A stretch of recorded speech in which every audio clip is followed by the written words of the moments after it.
Welcome to simple cooking. இன்றைக்கி நாம் பார்க்க போகிற ரெசிபி வந்து ப்ளம் கேக். வாங்க எப்படி பண்ணுறதுன்னு பார்க்கலாம். ப்ளம் கேக் பண்ணுறதுக்காக நான் இங்கே வந்து ஒரு பவுலில் 1/2 கப் அளவுக்கு ஆரஞ்சு ஜூஸ் எடுத்திருக்கேன். இப்போ இதில் 1/2 கப் கருப்பு உலர்ந்த திராட்சை சேர்த்துக்கோங்க. 1/3 கப் சின்னதாக கட் பண்ண செரி, 1/3 கப் டூட்டி ஃப்ரூட்டி, அதுக்கப்புறமா 1/3 கப் நம்ம நார்மலாக யூஸ் பண்ணுற உலர்ந்த திராட்சை. அதுக்கப்புறமா இதில் கொஞ்சமாக ஓரஞ்சோட தொலியை வந்து நான் கிரேட் பண்ணி சேர்த்துருக்கேன். கூடவே 1 டேபிள் ஸ்பூன் அளவுக்கு லெமன் ஜூஸ் சேர்த்துட்டு நல்லா கலந்து விட்டுக்கோங்க.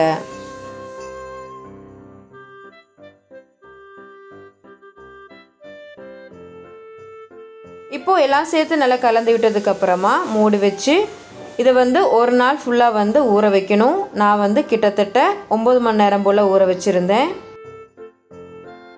உங்கள்கிட்ட வந்து அவ்வளவோ டைம் இல்லைன்னா ஸ்டவ்வில் வச்சு 3லேருந்து 4 நிமிஷம் வந்து நல்லா கொதிக்க வச்சுக்கோங்க. நல்லா ஆறினதுக்கப்புறமா வந்து கேக் பேட்டரில் சேர்த்துக்கோங்க. இப்போ 9 மணி நேரம் போல் இருக்குது. இப்போ இது வந்து நல்லா ஊறி வந்திருக்கு. இப்போ நாம் இதை வந்து சைடில் எடுத்து வச்சிடலாம்.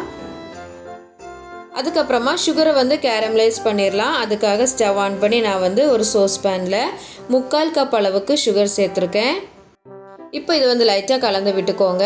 ஃப்ளேமை வந்து மீடியமில் வச்சுக்கோங்க. இப்போ இது வந்து லைட் ப்ரௌன் நிறமாகிற வரைக்கும் நம்ம இதை வந்து நல்லா சூடு பண்ணிடலாம்.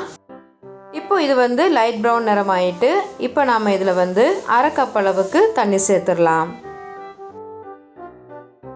கேக்குக்கு வந்து ஒரு நல்ல கலர் கிடைக்கிறதுக்காக தான் நம்ம வந்து சுகரை கேரமலைஸ் பண்ணுறோம். இப்போ தண்ணி வந்து சேர்த்தாச்சு. இப்போ கலந்து விட்டுக்கோங்க. அதுக்கப்புறமா 2லேருந்து 3 நிமிஷம் நல்லா கொதிக்க வச்சுக்கோங்க.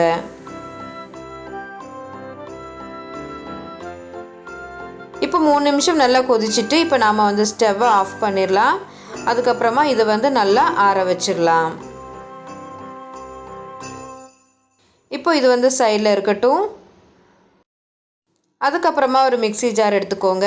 அதில் 1/4 கப் அளவுக்கு சுகர் சேர்த்துக்கோங்க. இப்போ இதில் ஒரு துண்டு பட்டை, 2 ஏலக்காய், 4 கிராம்பு சேர்த்துட்டு இது வந்து நல்லா நைஸாக பவுடர் பண்ணிடலாம். இப்போ இது வந்து நல்லா பவுடர் பண்ணியாச்சு. இப்போ நாம் இதை வந்து சைடில் எடுத்து வச்சிடலாம்.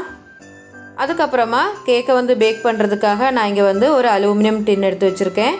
அதோட உள்ளேயும் ஓரங்களையும் வந்து பட்டர் பேப்பர் போட்டு அதில் நெய் தடவி வச்சுருக்கேன். இப்போ இது வந்து சைடில் இருக்கட்டும். அதுக்கப்புறமா ஒரு மிக்சிங் பவுலில் 2 முட்டை சேர்த்துக்கோங்க. இப்போ இதில் நம்ம ஏற்கனவே பவுடர் பண்ணி வச்சுருக்கிற சுகரை வந்து நல்லா அரித்து சேர்த்துடலாம். கூடவே கொஞ்சமாக சுக்குத்தூள் சேர்த்துக்கோங்க.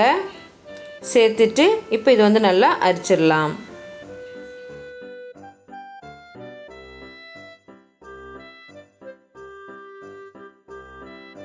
இப்போ சுகரை வந்து நல்லா அரித்து சேர்த்தாச்சு.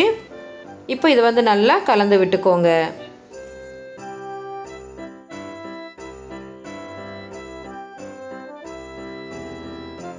இப்போ இது வந்து நல்லா கலந்து விட்டாச்சு. இப்போ இதில் 1/3 கப் அளவுக்கு எண்ணெய் சேர்த்துக்கலாம். சேர்த்துட்டு நல்லா கலந்து விட்டுக்கோங்க. இப்போ எண்ணெய் சேர்த்து நல்லா கலந்து விட்டாச்சு. இப்போ நம்ம ஏற்கனவே கேரமலைஸ் பண்ணி வச்சுருக்கிற சுகர் சிரப்பை வந்து இதில் சேர்த்துடலாம். அதுக்கப்புறமா இதில் நம்ம ஊற வச்சுருந்த கருப்பு உலர்ந்த திராட்சை, செரி, டூட்டி ஃப்ரூட்டி எல்லாம் இப்போ இதில் சேர்த்துடலாம். சேர்த்துட்டு நல்லா கலந்து விட்டுக்கோங்க. இப்போ எல்லாம் சேர்த்து நல்லா கலந்து விட்டதுக்கப்புறமா இப்போ இதில் மாவு பொருட்களெல்லாம் நல்லா அரித்து சேர்த்துடலாம். அதுக்காக ஒரு சல்லடை எடுத்து வச்சுக்கோங்க. இப்போ இதில் 1 கப் அளவுக்கு மைதா மாவு, கூடவே 1 டீஸ்பூன் அளவுக்கு baking powder, 1/2 teaspoon baking soda, 1/4 teaspoon உப்பு சேர்த்துட்டு நல்லா அரித்து சேர்த்துக்கோங்க.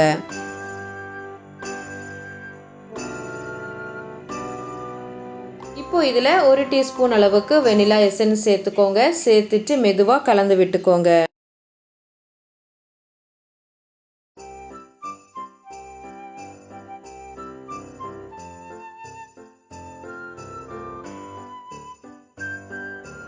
இப்போ எல்லாம் சேர்த்து நல்லா கலந்து விட்டாச்சு.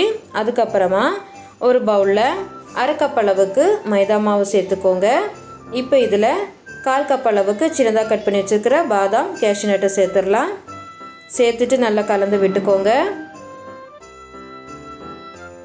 இப்படி நட்ஸை வந்து மாவில் மிக்ஸ் பண்ணாமல் டைரெக்டாக சேர்த்திங்கன்னா கேக்கு வெந்ததுக்கப்புறமா நட்ஸ் எல்லாம் வந்து கேக்கோட அடியில் வந்து செட் ஆயிரும்.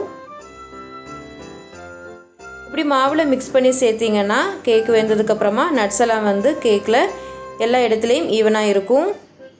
இப்போ இந்த கலவையை வந்து நம்ம ஏற்கனவே ரெடி பண்ணி வச்சுருக்கிற கேக் பேட்டரில் சேர்த்து நல்லா கலந்து விட்டுக்கோங்க.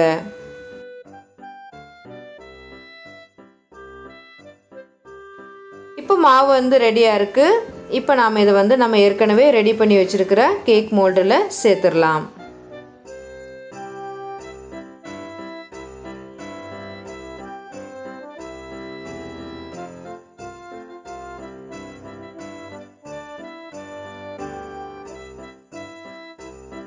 இப்போது பேட்டரை வந்து நான் கேக் மோல்டில் சேர்த்துட்டு 2-3 தடவை நல்லா தட்டி விட்டுக்கலாம். இப்போ நாம் இதை வந்து பேக் பண்ணிடலாம்.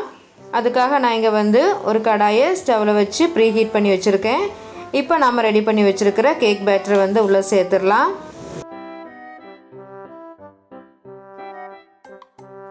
இப்போது நம்ம மூடி வச்சு ஒரு 1-லேருந்து 1.5 மணி நேரம் போல் வெயிட் பண்ணலாம். ஃப்ளேமை வந்து சிம்மில் வச்சுக்கோங்க.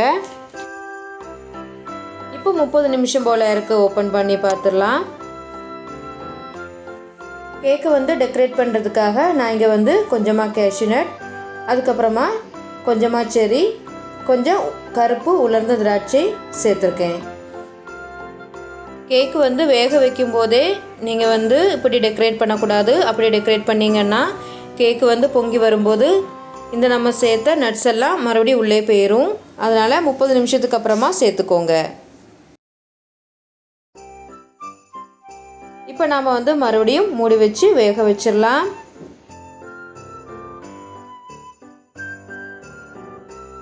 எனக்கு வந்து கேக்கு வேகிறதுக்கு கிட்டத்தட்ட 1.5 மணி நேரம் போல் ஆயிருந்துச்சு.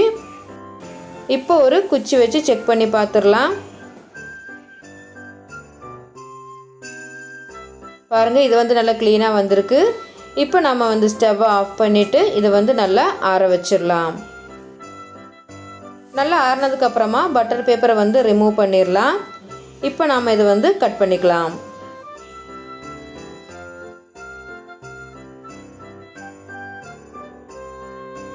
பாருங்கள், கட் பண்ணியாச்சு. நல்லா சூப்பராக சாஃப்டாக வந்திருக்கு பாருங்கள்.